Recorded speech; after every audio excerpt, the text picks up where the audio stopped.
All right, run through scribing a filler to the wall with the Euro boxes. We gotta drop this thing in right here. It's gonna be beautiful, yeah. So we start by putting a backer on here so that we can attach the filler to the side of the cabinet, just like so. Filler looks like it's gonna be a little bit wide to do that, so we're gonna have to rip it down initially. So to start with, we're gonna rip down our filler to something that's close.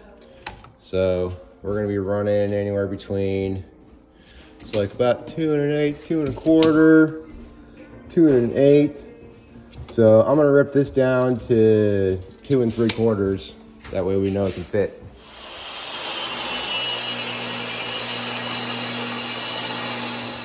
So we need something to hold our filler to the cabinet so that we can hold it, so we can scribe it to the wall. So we're gonna attach this little piece of backer here using the same holes that you're gonna use for securing the filler to the cabinet.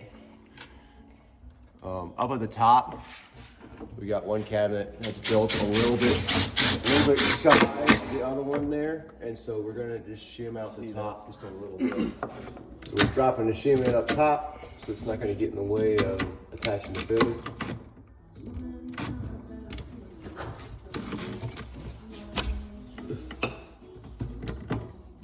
This top's just a little wider. There we go. We got the same gap all the way down. This cabinet was built a little short, not a big deal. We're just gonna end up caulking it afterwards. And you're gonna take your filler, which you've already shaved down, hold it where it needs to go on the cabinet, height-wise, and screw it to that backer.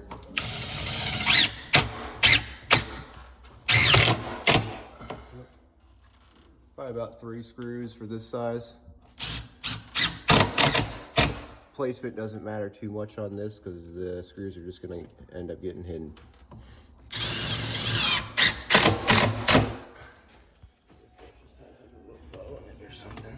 So you can see the width of the backer for the filler is a little bit skinnier than the backer of the cabinet, and I've had it come both ways where this is the same width as the cabinet.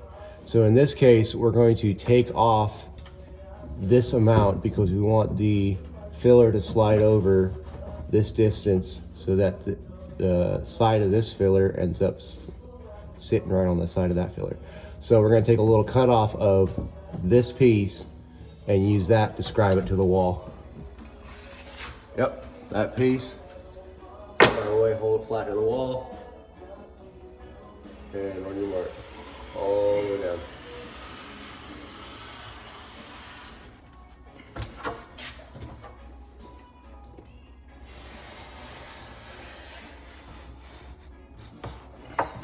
Take the filler off, run it over to the bench. So we've got our filler clamped to our bench so that we can use the track saw. If you don't have a track saw, you can take a tape measure, figure out your largest width, and then rip it down on the table saw, and then use a planer to take off the extra material. But we got the track saw, so we're gonna be fancy. So you set your track saw just over your line, right there, sitting just over your line right there. We're gonna have to 2-piece this one. Now the track saw runs pretty smooth, but I have had it kick back on me. It usually will kick back when you're in your plunge. So when you're starting your plunge, you want a solid grip on the front handle as you're going down. Once you start actually progressing forward, it's not too bad. Go for it. Yep. Feel that? A little bit of bump right there. If you're not holding on to it tight like that initial plunge, it can come back after it.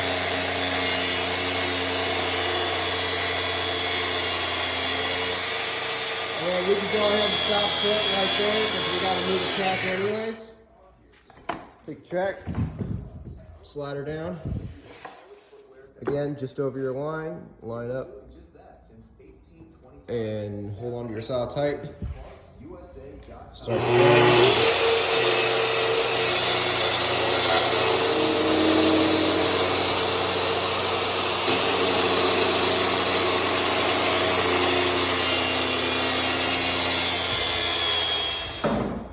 So now we've ripped off our extra material on the filler with the track saw or the table saw. If you're using a table saw, you need to protect. You need to add a skin or something to protect the edges so it doesn't mess it up. Now you take your planer or your belt sander and buzz it down the line.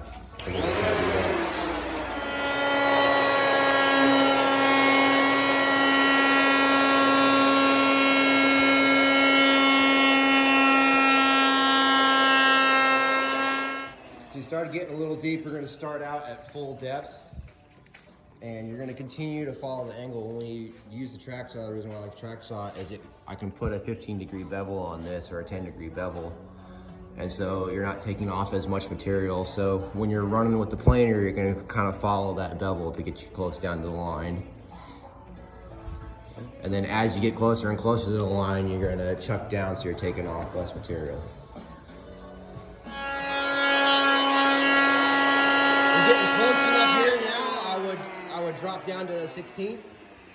Okay. Roll down to taking off a 16th 64 or a 64th. Yeah, just real minimal, and then you can kind of just scoop away at it at this point.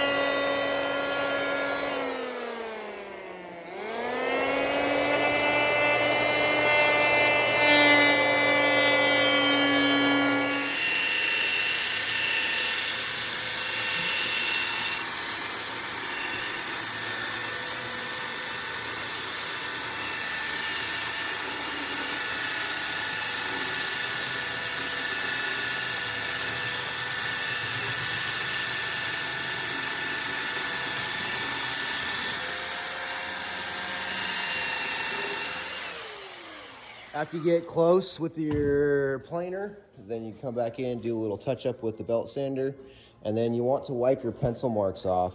If you can't get it with your finger, the mineral spirits works really good to take it off. If you leave those pencil marks on there, it'll just make your seam look really bad. So you wipe that pencil mark off and it'll look a lot tighter. Pull your backer down.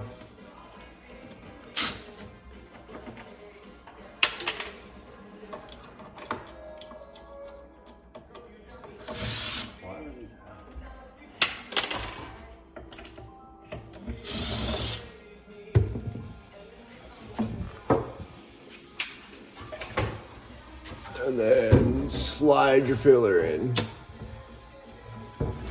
We hold our fillers 7/8 prow.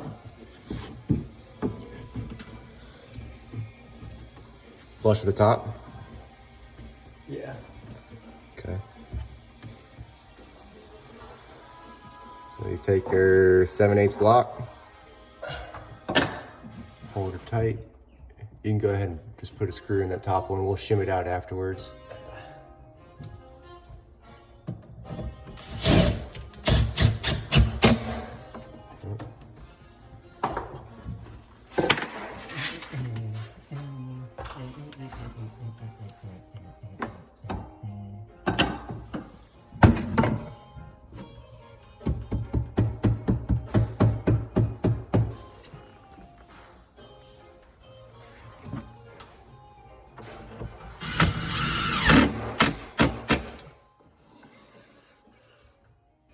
Check it all the way up.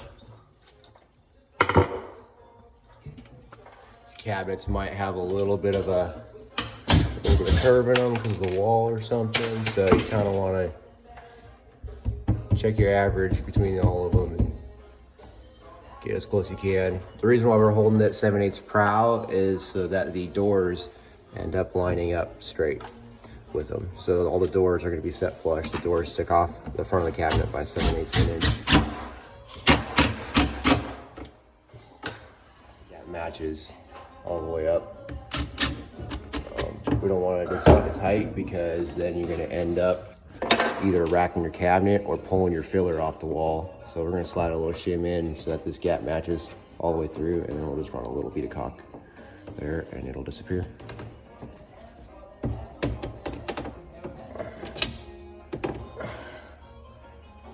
That looks better. Boom. And tight.